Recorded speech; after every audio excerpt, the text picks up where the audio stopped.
Hello everyone, you are welcome to KK Social Studies online class. Today I am going to discuss with you class 7 chapter 10, the rise of a small kingdom in North India, and subtopic is governance in North India. प्रशासन north India के में प्रशासन administration. The king was all powerful in North India. He was assisted by different officers. The province divided, the kingdom divided into, the empire was divided into provinces. Empires provinces में divided थे. The king was the head of the military as well as judiciary. Military और judiciary का head था और इन्हें जो है बहुत पैसा खर्च करना पड़ता था for maintaining strong army. Okay student. Then economy. There was a great economic disparity. काफ़ी विभिन्नता थी इकोनॉमिक में among different social classes. Royal family, high officers and trader were prosperous. ये समृद्ध थे. राजकीय परिवार से संबंधित लोग, प्रशासन में काम करने वाले लोग और व्यापारी वर्ग समृद्ध थे, संपन्न थे. The people lived in village were poor. जो विलेज में रहते थे वो पुअर थे. The temple were the centre of riches and hence attracted a lot of invaders. Here is a question. Why ancient king or medieval king built a temple? क्यों वो मंदिर बनाते थे? इसके पीछे डियर स्टूडेंट बहुत सारी रीजन्स हैं. सबसे पहले का रीजन था कि भाई प्रसिद्धि चाहते थे कि जो है पॉपुलर हूँ, मेरा नाम रह जाए. दूसरी बात थी कि जो टेम्पल होता था उससे वहाँ जो एक्स्ट्रा मनी होते थे उसको आराम से टेम्पल में रखा जा सकता था, क्योंकि लोग मंदिरों में से धन चुराएंगे नहीं, जिनको मंदिर पर आस्था है. अब जो बाहरी लोग हैं, इन्वेडर्स हैं, वो तो चुराएंगे ही. और भी बहुत सारी बातें हैं. मंदिर जो है एक सेंटर होता था, वहाँ मार्केट इजली चारों साइड मार्केट डेवलप होती थी और सेंटर ऑफ ट्रेड हो जाता था. आज भी आप देखिए कोई भी मंदिर के आसपास बड़े बड़े शहर बसे हुए हैं, बड़े बड़े मंदिरों के आसपास. ओके. और चूँकि यहाँ बहुत सारा धन होता था इसलिए विदेशी आक्रमणकारी के लिए एक अट्रैक्शन था temple. Feudal system were prevalent in North India. The king granted land as a reward of officer who came to be known as Thakur Surai. वो रिवार्ड के रूप में फ्यूडल सिस्टम में क्या होता है, राजा होते हैं.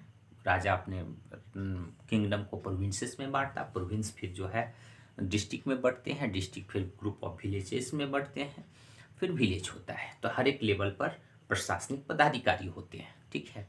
तो इनको जो है ठाकुर सुराय के रूप में जाना जाता था. They provided military assistant to the king at the time of war. और ये जो उनके फ्यूडल होते थे उनका पहला काम होता था राजा को इमरजेंसी के समय में हेल्प करना. ठीक है. और अपने उठाए हुए कुछ पैसे से उनको टैक्सेशन भी देना. आर्मी मेंटेन करने के बाद अपना खर्चा प्रशासन इंटरनल जो है उन्हें इंटरनल डिस्प्यूट को जो है सॉल्व करना रहता था ये राय और ठाकुर को. उसके बाद भी जो मनी बच गई तो वो मनी कुछ राजा को देते थे. वो feudal system led to the decline of many empire as the feudal lord gave only a small part of the land revenue to the king. समय के साथ ये फ्यूडल जब ताकतवर हो जाते थे तो किंग के लिए चैलेंज बन जाते थे और बहुत कम पैसा वो किंग को भेजते थे. इसके कारण भी बहुत सारी डायनेस्टी डिक्लाइन होती चली गई. Okay student. तो ये रहा आपका economic society. Actually the rigid caste system led to the division of Indian society. The king, the feudal lords, and the Brahmin in high position enjoy a life of luxury. Land was cultivated mainly by Sudras. Sudras के द्वारा main land cultivate होता था. Okay. And they were are burdened by taxes and social discrimination. उन्हें बहुत tax tax देने पड़ते थे और साथ साथ सामाजिक भेदभाव भी था उनके साथ. बट कंडीशन ऑफ वोमेन जो है क्वाइट मिजरेबल था. वोमेन का जो कंडीशन है वो भी दयनीय था. They were deprive of education से वंचित थी. Evil practice of sati, child marriage, polygamy contribute to the decline of status of women. Polygamy means एक पुरुष कई पत्नियों को रखते थे, बहुपत्नी विवाह. ठीक है, ये सारी चीज़ों के कारण महिलाओं की स्थिति खराब हुई. अब आप कहोगे कैसे? तो कोई भी स्त्री अपने ऊपर प्राउड नहीं कर सकती है कि मेरे हस्बैंड सबसे ज़्यादा मुझे ही मानते हैं. ऐसा वो कोई भी, जब एक पुरुष के 2-3 स्त्रियां होंगी तो कोई भी स्त्री ऐसा प्राउड नहीं कर सकेंगी. तो ये और आपस में जो है उनके बच्चों के बीच कलह का ये भी है माध्यम बनेगा. तो ये कभी भी उस वक्त के सोसाइटी में ये चलन थी, लेकिन आज के समय में ये पूरी तरह से बैन है. The women of royal family contributed jauhar to protect their honour if their men folk were are defeated और किल इन देयर बैटल. जब कभी विदेशी आक्रमण करते थे और हमारे यहाँ की जो रॉयल फैमिली थी उन्हें लगता था मेरी अब इज्जत आबरू बचना मुश्किल है, चूँकि मेरे हस्बैंड मारे जा चुके हैं या डिफीट हो रहे हैं. तो वो क्या करती थी, अपने राजमहल में भी एक बड़ा सा फायर का जो है जला करके रखती थी. उसी में वो सब कमिटेड करती थी, अपनी दासियों के साथ वहाँ पर कूद जाया करती थी और अपने जान को ख़त्म करती थी, अपने को जो है जोहर कर लेती थी. इसी प्रथा को जोहर करते जो मिडाइवल पीरियड में स्टार्ट हुआ था. Religion, Rajput mainly worship God Vishnu and Shiva. आज भी हम हिंदू धर्म में शिवा और विष्णु पूजनीय हैं. They also worship goddess like Kali, Lakshmi and Durgas. आज भी इनकी पूजा है. Rajput kings gave gift of land to the Brahmin, जिसको ब्राह्मण दे करते हैं. कुछ ऐसी ज़मीनी होती थी जिसे ब्राह्मण को दे दिया जाता है. आज भी बहुत सारे घरों में माय डियर चिल्ड्रेन ये प्रथा है कि पहले कुछ उपजता है तो वो ब्राह्मण के नाम से रख दी जाती है. उसको अग्रहार कहते हैं. ठीक है, कि पहला भोजन ब्राह्मण करे इसका. ठीक है, ताकि वो सोचते हैं ऐसा करने से हमें पुण्य मिलेगी. Many Buddhist took shelter in South East Asia when the Turk attack monastery of Nalanda. Nalanda में भी अटैक हुआ था, आप लोग जानते हो, बख्तियार खिलजी ने अटैक किया था. ठीक है, मिडाइवल पीरियड में ये सारी बातें हैं. एजुकेशन जो है, superstition and narrow mindness were great hurdle of education. Elementary education are limited to the temple and monasteries. Temple और मोनास्ट्रीज मठों में जो है एलिमेंट्री एजुकेशन होता था, लेकिन उस वक्त भी नैरो माइंडनेस, संकीर्ण विचारधारा और अंधविश्वास काफ़ी था, जो एक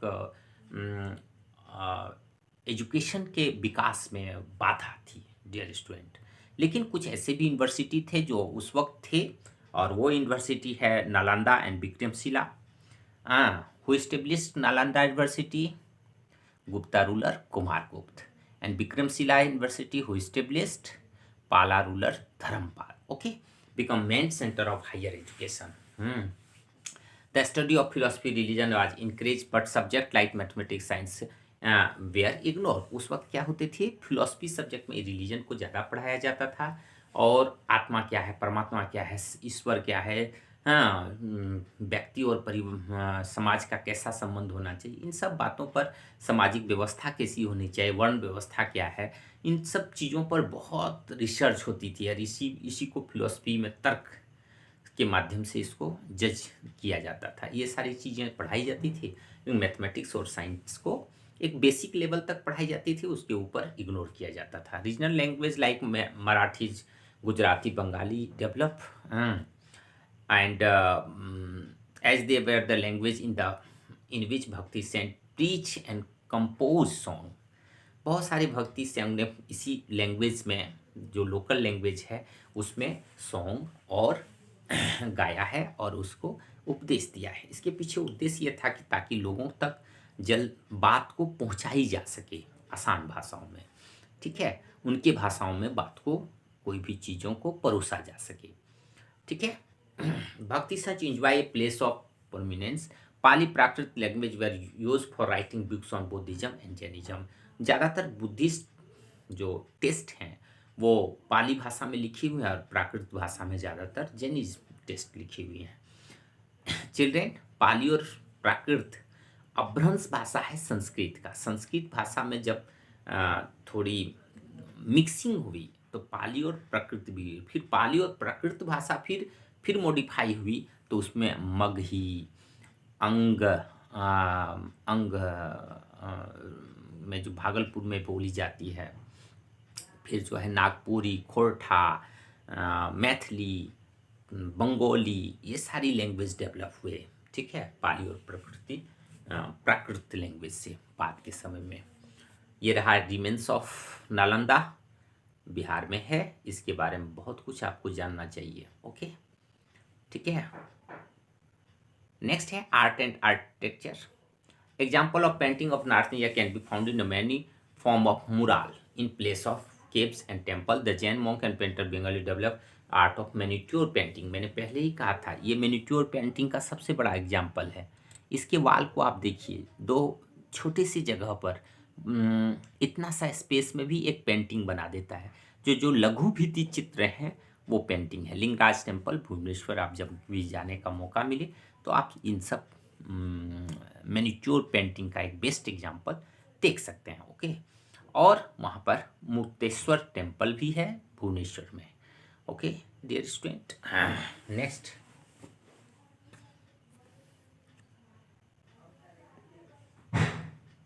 next the sun temple at Konark. Sun temple Konark में है।